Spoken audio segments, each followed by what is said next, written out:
তো আমাদের back end part শেষ। তো মানে এবারে আমরা ফ্রন্ট এন্ড করতে হবে। তো যেহেতু আমাদের এপিআই বানানো শেষ, ডেটাবেস কানেকশন অ্যান্ড থ্রু আমরা এপিআই থ্রু বেসিক্যালি সব কিছু করতে পারছি। তো আমাদের এপিআই তো এখন সব কিছু ঠিকই আছে। তো শুধু এপিআই বানিয়ে নিলে তো হয় না, ওটাকে ফ্রন্ট এন্ডে শো করতে হয়। তো ফ্রন্ট এন্ডে ফেচ করতে হয়। তো ওটার জন্যই আমরা সব কিছুই করবো এবার থেকে। তো এবারে ফ্রন্ট এন্ডের পার্টটা শুরু হবে। তো এতদিন ভিডিও আসেনি কারণ শিফটিং করছিলাম, তো অবভিয়াসলি একটু লেট হয়েছে কারণ ভিডিও শ্যুট করলেই হয় না, একটু এডিট করতে হয়, তারপর ওটাকে আবার রিচেক করতে হয়। তো অনেকটা টাইম লেগে যায়, তো ওই জন্য আর রেকর্ড করা হয়নি।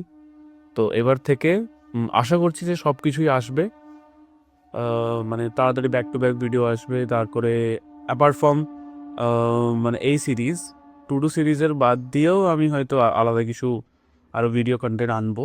জানি না কতটা কি করা যায়, বাট হ্যাঁ ইচ্ছে তো আছে করা। আচ্ছা, তো আজকে ফ্রন্ট এন্ডের সেট আপটা তো শুরু হবে। ফ্রন্ট এন্ডের কিছু বেসিক সেট আপ যেটা হয় ওটা আমরা দেখাবো।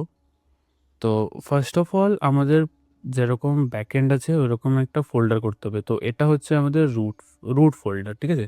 রুট ফোল্ডার মিনস আমাদের আলাদা সব যে শাখা প্রশাখার যে সব ফোল্ডার আছে বেসিক্যালি, তো ওই ফোল্ডারের মধ্যে থাকে। তো এটা বলতে গেলে আমাদের একটা প্রজেক্টের নাম।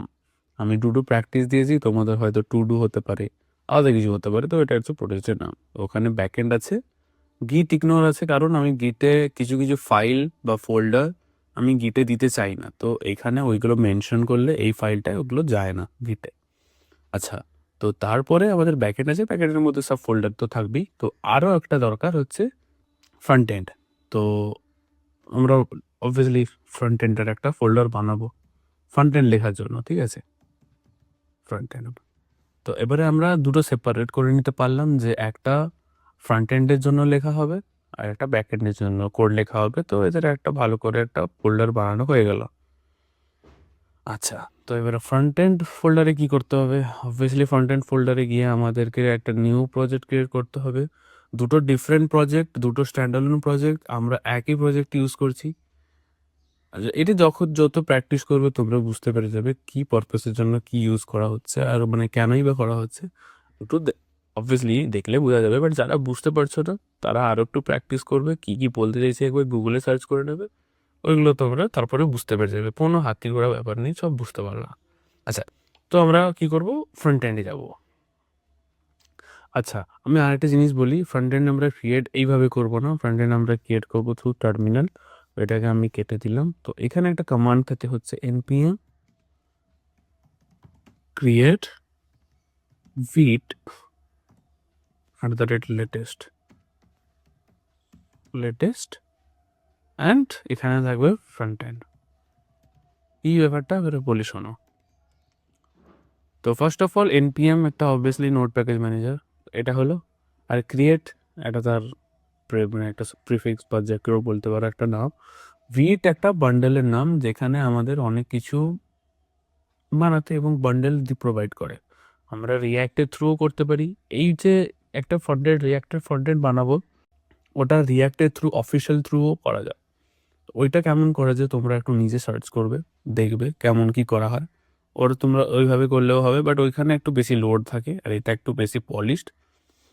সো এটা হলো। আর লাস্টের এটা হচ্ছে ফ্রন্ট এন্ড, হচ্ছে তার একটা ফোল্ডারের নাম, সেখানে আমরা ফ্রন্ট এন্ড লিখবো। তো করলাম। এখানে চাইছে যে আমাদের একটা ফ্রেমওয়ার্ক ডিসাইড করতে হবে। আমি যদি একটু জুম করি, এখানে আমাদের একটা ফ্রেমওয়ার্ক করতে হবে চুজ।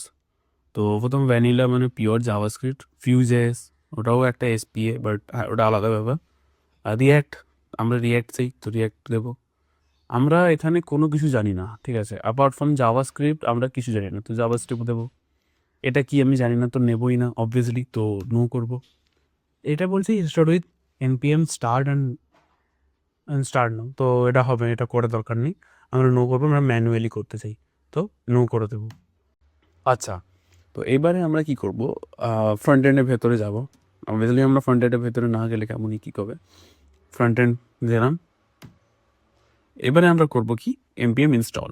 npm ইনস্টল করলে আমরা কি হয় দেখো, এখানে কোনো কিছু তুমি নোট প্যাকেজ, নোট মডিউল দেখতে পাচ্ছ। নোট মডিউলস হচ্ছে যে কোনো জিনিস, এই যে প্যাকেট যে জেসনে, প্যাকেজ ডট জেসনে ডিপেন্ডেন্সিজ, ডেভ ডিপেন্ডেন্সিজ আছে, ওইগুলো আমাদের কিন্তু ডাউনলোড দরকার। তো ওইগুলো তো একটা কিছু প্যাকেজ, ওইগুলো তো কিছু থেকে আসছে। তো ওইগুলো আসছে গিয়ে তোমার নোট মডিউল থেকে। আমি একটা ভিডিও বানাবো নোট মডিউলে কী কী ব্যাপার থাকে, ওটা অনেকটাই জানা দরকার। তো ওইটার জন্য আমি একটা ভিডিও বানিয়ে দেবো, ওটা খুবই একটু বড় হয়ে যাবে, তো তাই আমি এখন একসাথে বলছি না। তো বেসিক্যালি ভাবে নাও আমাদের সব কিছু যে প্যাকেট মানে এক্সটার্নাল প্যাকেজ ইউজ হয়, ওগুলো সব নোট মডিউলস ফাইলের, সরি ফোল্ডারের মধ্যে থাকে। আচ্ছা, তো npm ইনস্টল,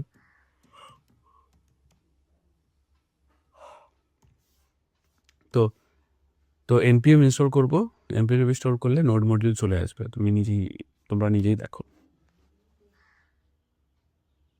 করলাম, একটু টাইম নেবে অবভিয়াসলি, যখন টাইম নেবে আমি বলছি কখন কী ব্যাপার। তো তারপরে দেখো একটা নোড মডিউল ফোল্ডার চলে আসবে। এলো নোড মডিউল ফাইলস, সরি বারবার ফাইল বলছি কেন, তো ফোল্ডার চলে আসবে। তো আর কি আছে, এবারে আমাদেরকে দেখতে হবে ফোল্ডার স্ট্রাকচার। তো ফোল্ডার স্ট্রাকচারে এখানে পাবলিক আছে, এসআরসি আছে। তো নোট মডিউলসকে তো আমাদের দেখতেই হবে না, just because of like external প্যাকেজেসের সব কিছু থাকে, তো এটা দেখতেই হবে না। পাবলিক ফোল্ডার যেটা হয়, যেটা হচ্ছে পাবলিকলি অ্যাক্সেস করা যায়, publicly access in the sense browser use করবে আর অন্যান্য ফোল্ডার চুজ করবে, সে যাই হোক। তো তারপরে এসআরসি ফাইলে আমাদের সব কিছু দেখতে, এগুলো এগুলো সেই এক ইনলিস্ট, মানে বেসিক্যালি লাইক এই ফোল্ডার স্ট্রাকচার আমি পরে বলবো, এটা ফোল্ডার স্ট্রাকচারের মধ্যে কোনো না, ফোল্ডার স্ট্রাকচারের মধ্যেও আমি পরে বলবো, যখন ফোল্ডার স্ট্রাকচারের মধ্যেই না হলে আমি নোট বলিউসটা দেখিয়ে দেবো। তো এনিওয়েজ, তো আমাদের সোর্স ফোল্ডারে গিয়ে অ্যাপ সিএসএসটা কেটে দেবো, পুরোটাই ডিলিট করবো, আমাদের দরকার নেই। আর দরকার নেই হচ্ছে অ্যাপ ইন্ডেক্স ডট সিএসএস, এটাকে আমাদের দরকার নেই, পুরো কেটে দিলাম। পরবর্তীকালে রাখছি, কারণ হয়তো যদি আমাদের দরকার হতে পারে। অ্যান্ড মেন ডট জেএস আমাদের ঠিক আছে, আর অ্যাপ ডট জেএসে আমাদেরও ঠিক আছে। অ্যাপ ডট জেএসে আমরা কী করবো, অ্যাপ ডট জেএসে আমরা এইটাকে ধরে করে দেবো টু অ্যাপ, হয়ে গেল। আচ্ছা, এবারে আমরা করবো npm রান, আচ্ছা npm রান ডেভ করবো, ঠিক আছে। npm ডেভ, দেখা যাক এই লোকাল হোস্টের পোর্টে খুলেছে, দেখা যাক।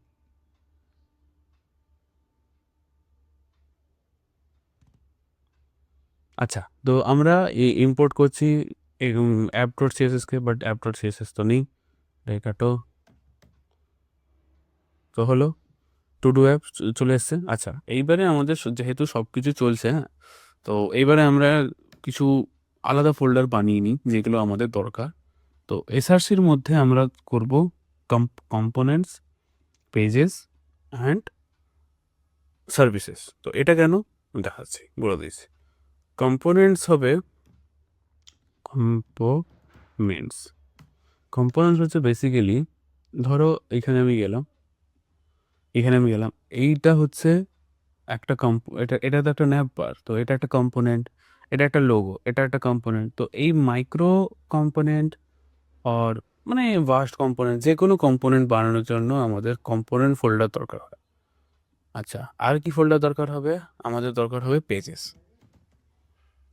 পেজেসের দরকার হবে কি, ধরো এইটা একটা পেজ, দেখো এটা আমি কোন রাউটে আছি, আমার প্রোফাইল রাউটে আছি, এটা একটা হচ্ছে পেজ। রিপোজিটরিতে যাচ্ছি, এটাও একটা পেজ, তুমি নিজে দেখো পেজ আছে। আচ্ছা, ধরো আমি গেলাম হোমে, আমার হোম রাউটে মানে স্ল্যাশ রাউট মানে এটাই, তো হোম রাউটে একটা পেজ। তো এই যে পেজগুলো দেখাচ্ছে, এই পেজগুলোর সব স্কেলেটন বা পেজগুলো যেখানে থাকবে ওটা হচ্ছে পেজ ফোল্ডারে। আর এটা হচ্ছে সার্ভিসেস ইন দ্য সেন্স বলছি, সার্ভিসেস যেখানে থাকবে ওখানে হচ্ছে গিয়ে আমরা এপিআইকে ফেচ করে ওখানে আমরা ডেটা নিয়ে আসবো, এবং ওইখানে সব কিছু ওখানে ফেচ করে রেখে দিলাম, ওখান থেকে সব কিছু ডেটা আমরা পাস করে দিলাম, থ্রু প্রপস এভরিথিং। তো ওইগুলো পরে দেখাচ্ছি। আচ্ছা, তো এতটাই থাকবে এখন, ঠিক আছে। এখন আমরা বেশি কিছু করব না, বেশি কিছু দেখাবো না, তো এখন এতটাই থাকবে। পরের যে ভিডিওগুলোতে এখন এতটাই তোমাদের লাগবে, এতটাই তোমাদের হচ্ছে কিনা দেখো, টু ডু শো করছে কিনা দেখো, মানে টু ডু এখানে শো করছে কিনা দেখো, ফ্রন্ট এন্ডে শো করছে কিনা দেখো। তারপরে আস্তে আস্তে তোমাদেরকে পরের ভিডিওগুলোতে আরও অনেক কিছু দেখাবো। তো এতটাই থাক। আর পরবর্তী পরের ভিডিওগুলোতে এরপরে আমরা কিছু কোড লিখবো, যাতে আরও মানে কিছু কম্পোনেন্টস বানাবো, অনেক কিছু করবো।